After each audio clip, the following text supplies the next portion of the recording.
Hello guys, hello everyone, assalamualaikum and good afternoon. It's a Friday biyaon ay ngayon, and mana tayo, afternoon dive lang. Sana makakuha tayo ng marami or pang ulam, okay na yun. At saka ito yung kaganapan dito, wala pang masakyan kasi mag-pray pa. If meron man, tsamba lang. Ito yung kaganapan ng Tando Bato, pier ng Tando Bato. Ito yung dating detachment namin, mga kaibigan, mga ka-Spiro. At ito yung bangka na pula papunta yung Tayandi, mga lugar ng Samal doon, no? Sa may bahay, medyo malayo. Nandito lang yung puntahan natin sa may Tulayan Island. Yan ang tabay lang kung ano yung makuha natin. And bismillah. Bye. Dito mga ka-Spiro, nakahit tayo ng bangka. May sinundo silang guro or yung khutbah sa masjid. Kaso hindi daw dumating. Kaya ito na lang. On the way tayo dun sa Tulayan.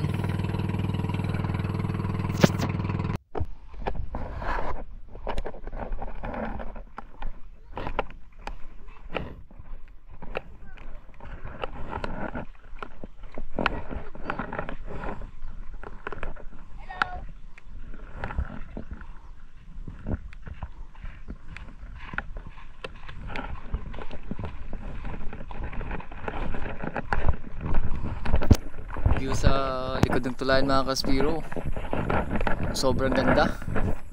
Nakakabighani talaga yung ganda ng dagat sa Sulu.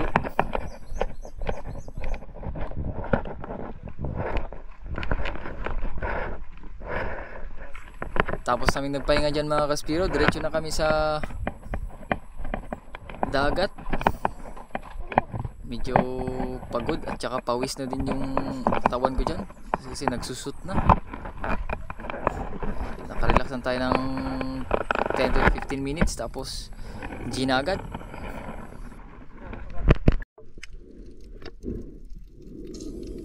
Eto, may nakita akong isang rabbit fish na yellow, yung sa bato. Hindi ko alam kung ano yung tawag sa local name nito. And trinay ko lang siya panayin miski kahit malayo. Ito yung first dive ko. Di tinamaan mga ka-Spiro, pero okay lang yan kasi warm up pa lang naman. At nung ilang warm up na tayo sa mababaw, pumunta na tayo dito sa malalim. Mga nasa 9.7 meters.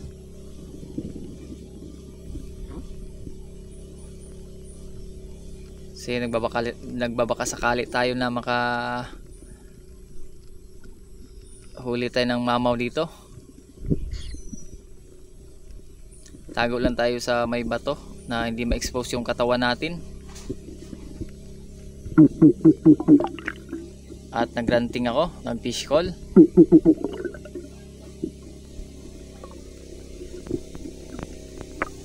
Meron namang nagpakita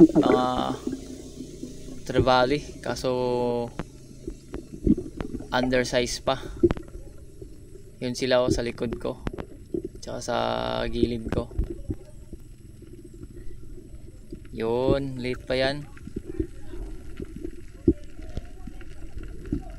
Kaya balik muna tayo sa taas. Wala naman. And wala naman ding bait fish.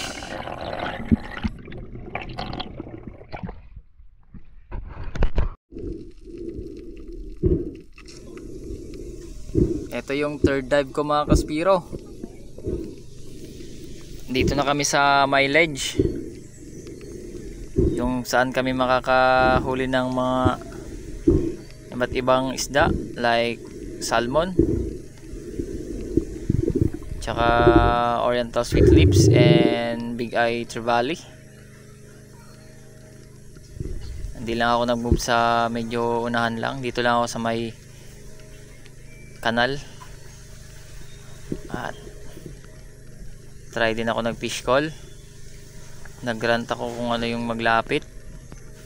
Yun, undersize pa rin.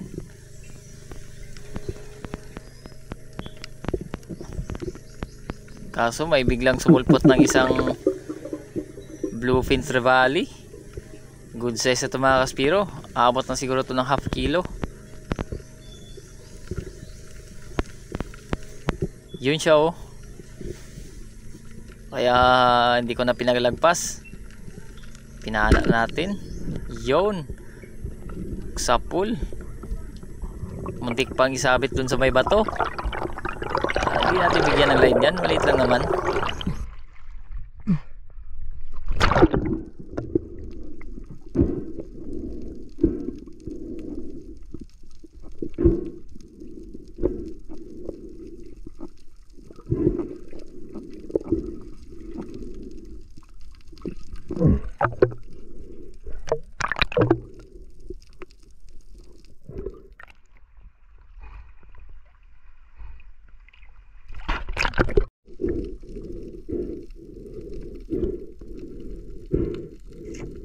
Pat pa rin. Dito lang ako nag-move sa unahan. Yung saan may dumadaan dito na diamond trevally na tag 6 or 8 kilos or abutin ng 10 kilograms. At saka nag-dive na ako dyan para doon man sa kabila sila din, in case na makapana sila din. Pag pana niya doon mabulabog man, pupunta dito sa akin, kaya makapana din ako. Yun yung nasa mindset ko. At tinignan ko dun sa may ibaba, madaming isda, kaso parrot fish. Hindi kasi ako kumukuha ng parrot fish pag hindi aabot ng mga 5 kilograms. Sayang naman din. Yun, kadaming mga surahan o yung parang sandpaper na isda. Yung may biglang lumapit dyan yung mga kaspiro, isa. Yun na lang kinuha ko kasi sa wala tayong makahuli. Yun, yung may sungay.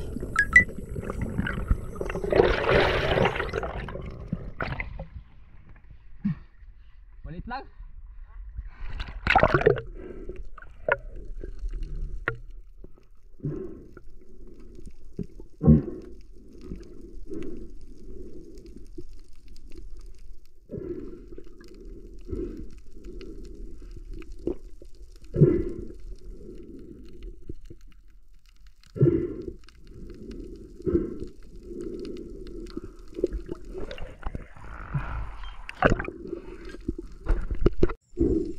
Finally mga kaspiro, nag-move lang kami sa likod kasi medyo malakas yung agos dun sa pinanaan natin ng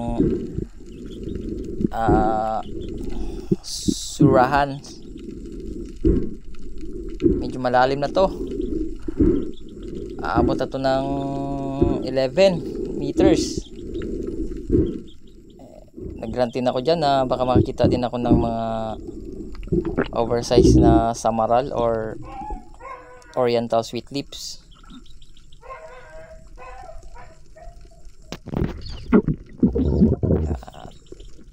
Tingin-tingin lang tayo sa paligid kung ano yung pwede nating panain.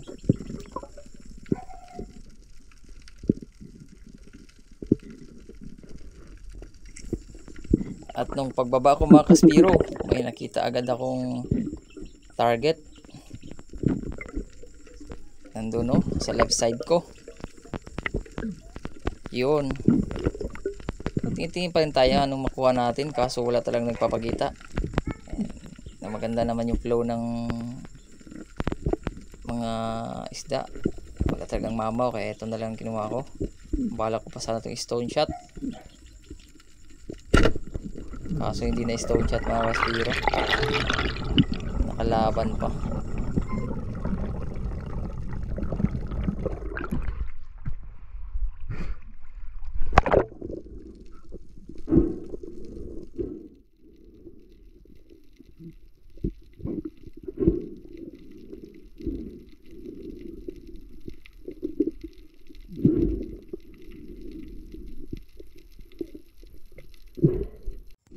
after kong masecure yung isang yellow na isda mga kaspiro, nag-move ako dito sa may unahan.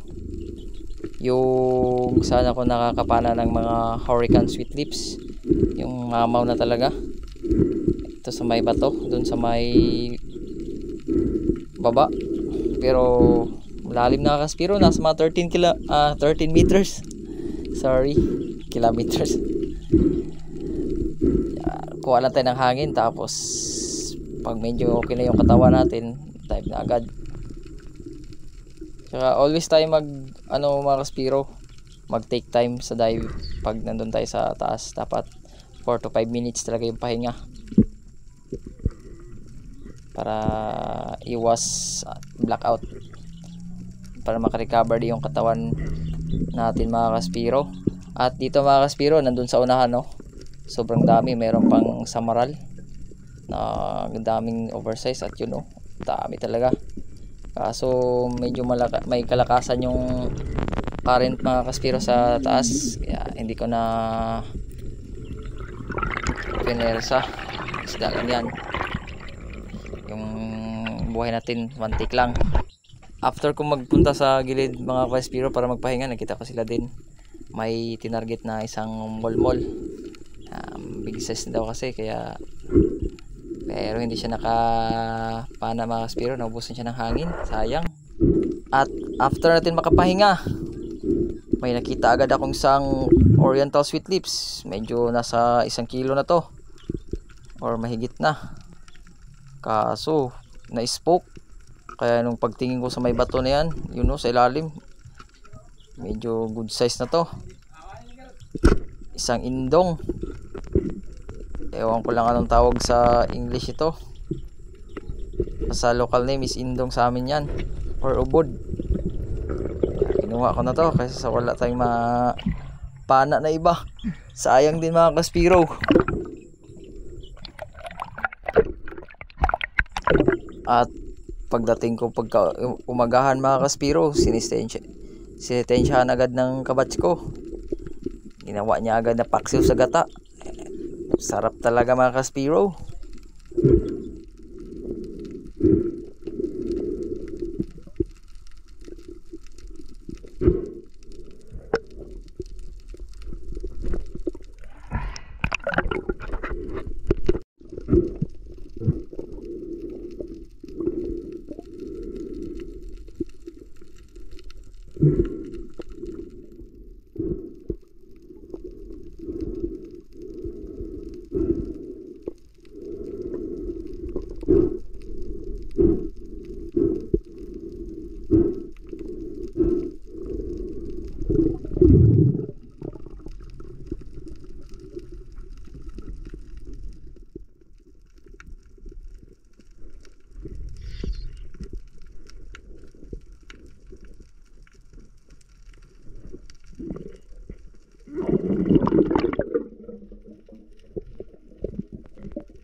Balik tayo din. Balik tayo.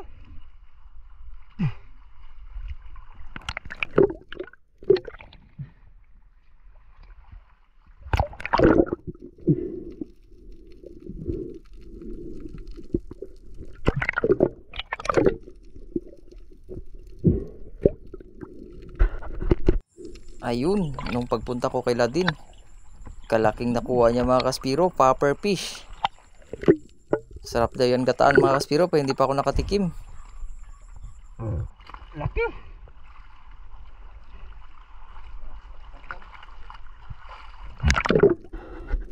Pag move ko sa unahan nila din mga kaspiro, kalaking giant sweet lips mga kaspiro. Kaya hindi ko na pinalagpas. Tinatal ko na pagpana mga kaspiro, tinamaan talaga sa ulo. Kalaking ano din? Kalaking Sweet lips. Kaya hindi na nakapaglaban talaga ng malakas. Laki ito mga Spiro, nasa 3 kilo na to.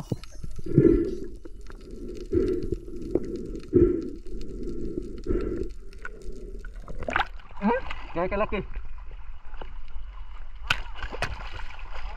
Diyan lang oh.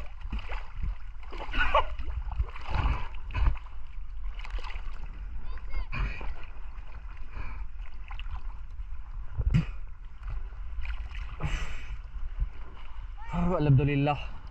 Para sa akin talaga ito. After kong ma-secure yung giant sweet lips mga Kaspiro, nakita ko agad na nagpanik yung mga bait fish sa baba, kaya nagpahinga talaga ako ng mahaba kasi medyo malalim-lalim din to dito mga Kaspiro, kasi cliff din to. May bato naman dyan sa unahan. Dive na agad ako mga Kaspiro kasi bigla mang nag-iba yung galaw ng mga bait fish. Akala ko talaga mayroon diyang mga long nose emperor.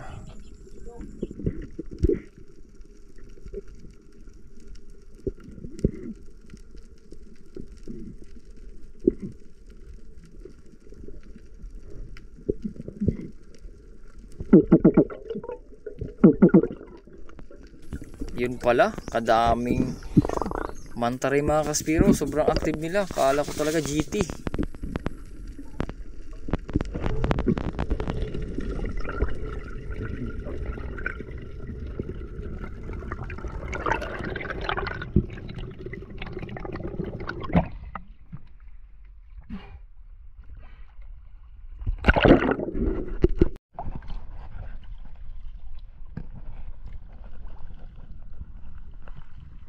Relax tayo guys.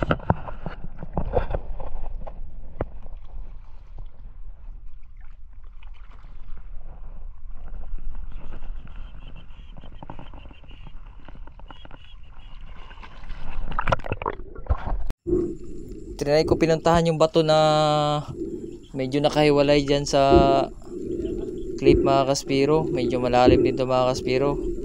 Nasa pag ano to, high tide nasa 14 meters, pag low tide ano lang to siya, mga 12 meters. Kasi dito din ako makakuha ng mangrove mga Kaspiro. Ewan ko lang kung mayroong mangrove kasi hindi naman kasi shadow active yung current. Tsaka pagpunta ko dyan marami namang ilak. Sayang yung may biak mga Kaspiro oh. Kung may flashlight lang ako, kasi hiniram pa. At yun, may nakita akong isang target. Good size na to, kaya tirahin na natin to.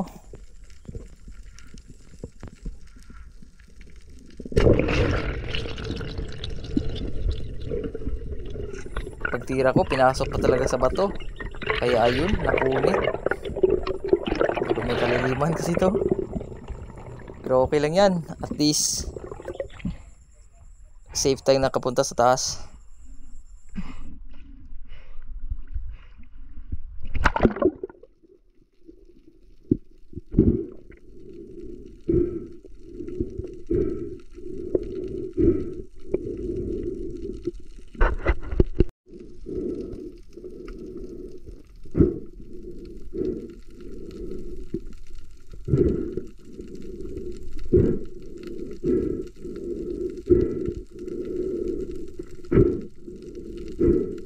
Ito na yung second last dive ko mga Kaspiro.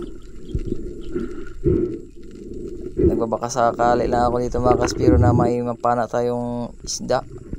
Kahit good size okay na yun, at least may dagdag tayong pang bigay dun sa mga kasama natin. Nagsama kasi sila, kaya alangan naman din natin sila bigyan.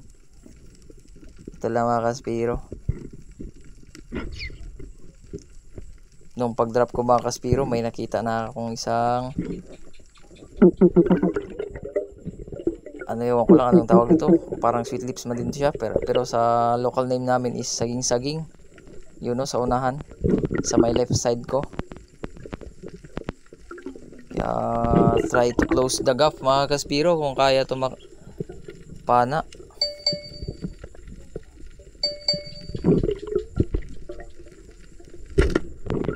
Yun, masyadong napaaga yung pag pindot natin ng trigger, sayang. Pawi na lang mga Kaspiro.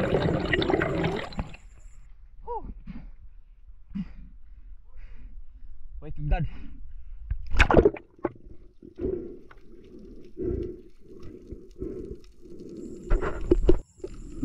Dito 1 meter lang may nakita kong mga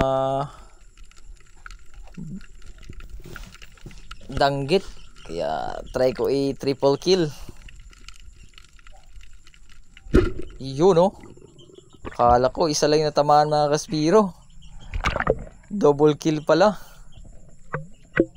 Pwede na to pang prito. Yan lang yung mga binigay natin mga Kaspiro sa mga kasama natin. Madami kasi sila. Bali 5 kami lahat. Kasali sila din. Bawis. Ito na yung last dive ko mga Kaspiro. Tapos nyan umuwi na kami kasi medyo malaya din yung lakaran natin mga Kaspiro. Andun pa sa harap. Dito kami sa likod. Kaya Gina talaga.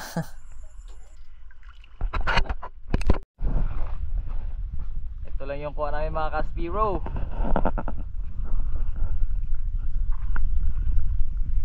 Hohoy.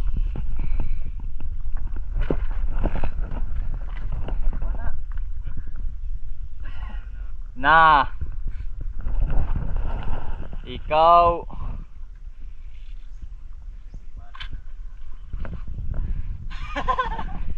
Tayo na kaulads.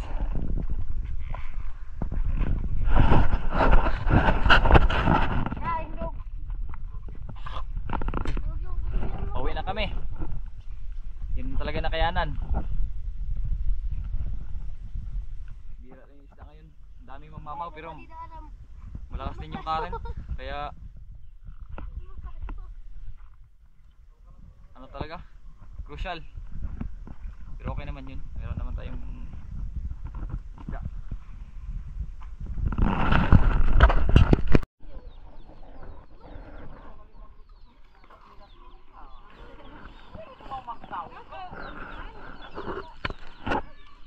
Sana all lobster. Wala akong ano din. Wala pa naman akong tuhugan. Hayop. Alam lang ako na siguro. Let's go.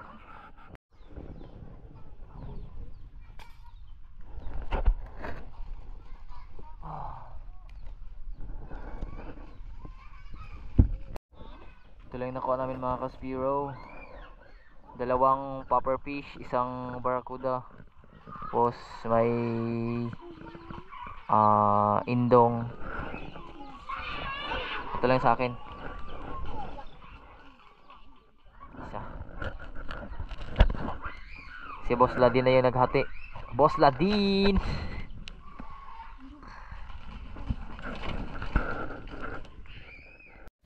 Ito mga Kaspiro, may pahabol tayo.